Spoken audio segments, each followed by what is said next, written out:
சந்திரபாபு நாயுடுக்கும் அவரு ஏற்கனவே முதல்வர் ஜெகன்மோகன் ரெட்டிக்கும் அரசியல் வகை நமக்கு தெரியும். ஏன்னா ஜெகன்மோகன் ரெட்டி முதல்வராக இருக்கும்போது சந்திரபாபு நாயுடு எந்த அளவுக்கு அவமானப்படுத்தப்பட்டார், தரக்குறைவாக பேசப்பட்டாருன்னு எல்லாத்துக்கும் தெரியும். அதுக்கு எல்லாம் வட்டியும் முதலுமா சேர்த்து இப்போ சந்திரபாபு நாயுடு அவரு பண்ணிட்டு இருக்காரு. அது ஒரு விளைவு தான் இந்த லட்டுல நடக்கிற கலப்படம். லட்டு வந்து இந்த வழக்கமா வந்து திருப்பதி கோயிலுக்கு நம்ம ஆவின் லட்டு நீ பண்ணியிருக்கோம், அமுல் குஜராத்ல கொடுத்துருக்காங்க, அப்பெல்லாம் பிரச்சனை வந்தது இல்லை. கர்நாடகத்துல இருந்து கூட்டமைப்புல இருந்து வாங்கிட்டு இருக்காங்க. அதை விட்டுட்டு ஏலம் விடும்போது கிலோ 320 குறையா இருக்குன்னு சொல்லி அந்த திண்டுக்கல் ஏஆர் டைரின்னு ஒரு வாங்கிருக்க தமிழ்நாட்டு டைரி அங்கதான் வாங்கியிருக்காங்க. அந்த டைரியில உள்ள வழக்கமாவே எந்த நெய் வந்தாலும் செக்கப் போதான் செய்யும்.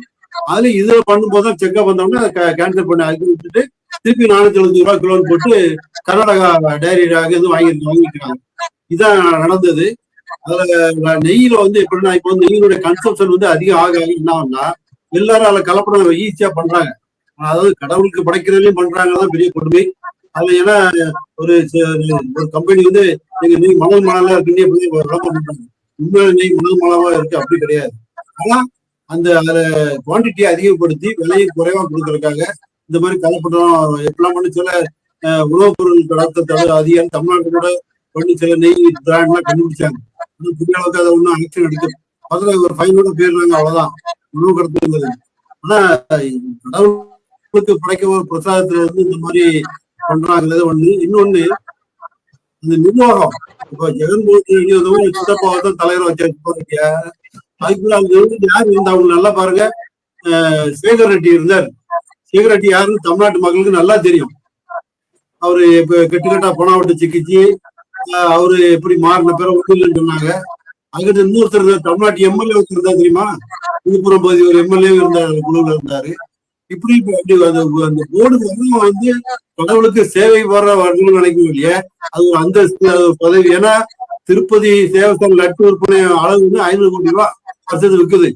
அப்ப எவ்வளவு பொருளாதாரம் வந்து வாங்குவாங்க, எவ்வளவு அதுல கமிஷன் அடிக்கணும்னா இந்த மாதிரிதான் மாட்டிக்கணும். ஆனா இது வந்து உள்ள கடவுள் பக்தர்களை வந்து பெருமாள் பக்தர்களை ஒரு அதிர்ச்சிக்குள்ளாகணும் கூட கடவுளுக்கு படைத்த பிறகு சாதம் பிரசாதம் ஆயிரும். அதனால எந்த இதுவும் நினைக்காம மக்கள் இருக்குன்னு தான் எல்லாரும் விரும்புறாங்க. இருந்தாலும் இது தீவிரமா ஆக்ஷன் அவரு ஆந்திரால பவன் கல்யாணம் சொல்லிக்கிறவங்க தேசிய அளவுல இந்த மாதிரி தர்ம சக்தர் ஒரு பேர் சொல்லி அந்த மாதிரி ஒரு அமைப்பை ஏற்படுத்தி இந்த கோயில்களை கண்காணிக்கணும் அப்படின்னு சொல்லியிருக்கோம். ஒண்ணு இப்ப வந்து கோகுல் ஒரு அமைப்பு நான் கேள்விப்பட்டேன். நான் எனக்கு எங்க ஊர் பக்கம் வன திருப்பதி கேள்விப்பட்டிருக்கீங்க. திருப்பதி பெருமாள் மாதிரியே நம்ம சோனாஸ் ஒரு பெரிய கோயில் கட்டியிருக்காரு. அந்த கோயில பார்த்து இந்த கோகுல் மத்திய அரசு ஆதரவாக ஒரு தனியார் அமைப்பு ஒண்ணு கோயில் பிரசாதங்களை தர நிர்ணயம் பண்ணுது. ISO சர்டிபிகேட் பண்ணி சர்டிபிகேட் கொடுக்குறாங்க. அந்த அங்க உள்ள லட்டுக்கு அப்படி பிரசாதத்துக்கு அவங்க வந்து தர நிர்ணயம் பண்ணி கொடுத்துருக்காங்க. போகுன்னா அவங்களுக்கு இந்தியில வந்து கடவுள் பிரசாதம் சொல்லுவாங்க. அதாவது புனிதமான உணர்வுடன் சமைத்து கடவுளுக்கு படைப்பதுதான் பிரசாதம். அதனால அதை உருவாக்குறவங்களும் புனிதமா இருக்கணும், தயாரிக்கிறவங்களும் புனிதமா இருக்கணும், அப்பதான் பிரசாதம் ஆகும்.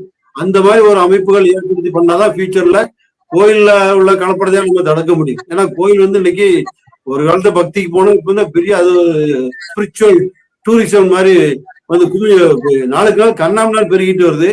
அதை வச்சு மக்கள் ஃப்ளோட்டிங் பாப்புலேஷன்னால மக்கள் எதையா கொண்டு வித்துடலாங்கிற நினைப்பும் வருது. திருப்பதி லட்டு, பழனி, பஞ்சாபம் ஒவ்வொரு கோயிலுக்கும் ஒரு பிரசாதம் வச்சிருக்காங்க. அதை ஃபேமஸ் பண்ணி அதே இது பண்றாங்க.